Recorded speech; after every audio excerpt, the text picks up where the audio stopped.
Dors-tu content, Voltaire? Et ton hideux sourire voltige-t-il encore sur tes os décharnés? Ton siècle était, dit-on, trop jeune pour te lire. Le nôtre doit te plaire, et tes hommes sont nés. Il est tombé sur nous cet édifice immense que de tes larges mains tu sapais nuit et jour. La mort devait attendre avec impatience pendant 80 ans que tu lui fis ta cour. Vous devez vous émener d'un infernal amour. Ne quittes-tu jamais la couche nuptiale où vous vous embrassez dans les verres du tombeau pour t'en aller tout seul promener ton front pâle dans le cloître désert ou dans un vieux château? Que te disent alors tous ces grands corps sans vie, ces murs silencieux, ces autels désolés que pour l'éternité ton souffle a dépeuplés? Que te disent les croix? Que te dit le Messie? Oh, saigne-t-il encore quand pour le déclouer sur son âble tremblant comme une fleur flétrie, ton sceptre dans la nuit revient le secouer? Crois-tu ta mission dignement accomplie et comme l'Éternel à la création, trouves-tu que c'est bien et que ton œuvre est bon? Au festin de mon hôte, alors je te convie. Tu n'as qu'à te lever. Quelqu'un soupe ce soir chez qui le commandeur peut frapper et s'asseoir. Entends-tu soupirer ces enfants qui s'embrassent? On dirait, dans l'étreinte où leurs bras nus s'enlacent, par une double vie un seul corps animé. Des sanglots inouïs, des plaintes oppressées ouvrent en frissonnant leurs lèvres insensées. En les baisant au front, le plaisir s'est pâmé. Ils sont jeunes et beaux, et rien qu'à les entendre, comme un pavillon d'or, le ciel devrait descendre. Regarde! Ils n'aiment pas, ils n'ont jamais aimé.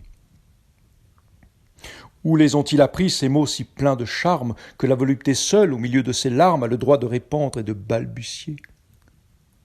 Ô femmes, étrange objet de joie et de supplice, mystérieux autel où dans le sacrifice on entend tour à tour blasphémer et prier. Dis-moi, dans quel écho, dans quel air vivent-elles ces paroles sans nom et pourtant éternelles, qui ne sont qu'un délire et depuis 5000 ans se suspendent encore aux lèvres des amants? Ô profanation, point d'amour et deux anges, de cœurs purs comme l'or que les saintes phalanges porteraient à leur père en voyant leur beauté.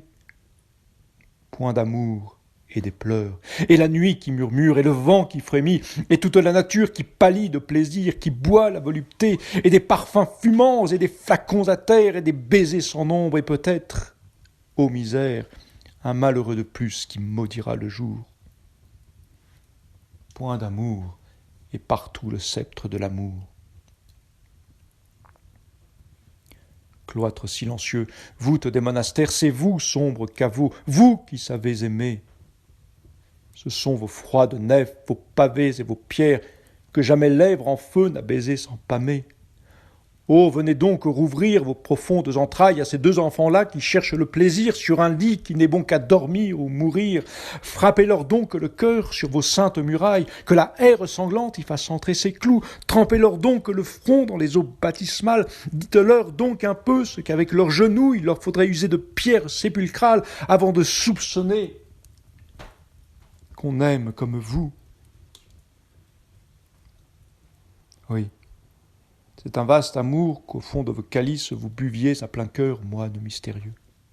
La tête du Sauveur errait sur vos cilices lorsque le doux sommeil avait fermé vos yeux, et quand l'orgue chantait au rayon de l'aurore dans vos vitraux dorés où la cherchiez encore. Vous aimiez ardemment, ô que vous étiez heureux. Vois-tu, vieillard rouet, cet homme plein de vie qui de baisers ardents couvre ce sein si beau, sera couché demain dans un étroit tombeau. Jetterais-tu sur lui quelques regards d'envie? Sois tranquille, il t'a lu. Rien ne put lui donner ni consolation ni lueur d'espérance. Si l'incrédulité devient une science, on parlera de Jacques, et sans le profaner dans ta tombe ce soir, tu pourras l'emmener. Penses-tu cependant que si quelque croyance, si le plus léger fil le retenait encore, il viendrait sur ce lit prostituer sa mort? Sa mort. Ah, laisse-lui la plus faible pensée, qu'elle n'est qu'un passage à quelques lieux d'horreur. Au plus affreux, qu'importe, il n'en aura pas peur. Il la relèvera, la jeune fiancée. Il la regardera dans l'espace élancé, porter au Dieu vivant la clé d'or de son cœur. Voilà pourtant ton œuvre à rouet, voilà l'homme tel que tu l'as voulu. C'est dans ce siècle-ci, c'est d'hier seulement qu'on peut mourir ainsi. » Quand Brutus s'écria sur les débris de Rome, « Vertu, tu n'es qu'un nom », il ne blasphéma pas. Il avait tout perdu, sa gloire et sa patrie, son beau rêve adoré, sa liberté chérie, sa Portia, son Cassius, son sang et ses soldats. Il ne voulait plus croire aux choses de la terre. Mais quand il se vit seul, assis sur une pierre, en songeant à la mort, il regarda les cieux. Il n'avait rien perdu de cet espace immense. Son cœur y respirait un air plein d'espérance. Il lui restait encore son épée et ses dieux.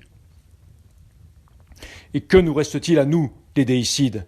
Pour qui travaillez-vous, démolisseurs stupides, lorsque vous disséquiez le Christ sur son autel, que vous vouliez semer sa céleste tombe, quand vous jettiez au vent la sanglante colombe qui tombe en tournoyant dans l'abîme éternel, vous vouliez pétrir l'homme à votre fantaisie, vous vouliez faire un monde, et bien vous l'avez fait. Votre monde est superbe et votre homme est parfait. Les monts sont nivelés, la plaine est éclaircie, vous avez sagement taillé l'arbre de vie, tout est balayé sur vos chemins de fer, tout est grand, tout est beau. Mais on meurt dans votre air. Vous y faites vibrer de sublimes paroles, elles flottent au loin dans des vents empestés, elles ont ébranlé de terribles idoles. Mais les oiseaux du ciel en sont épouvantés.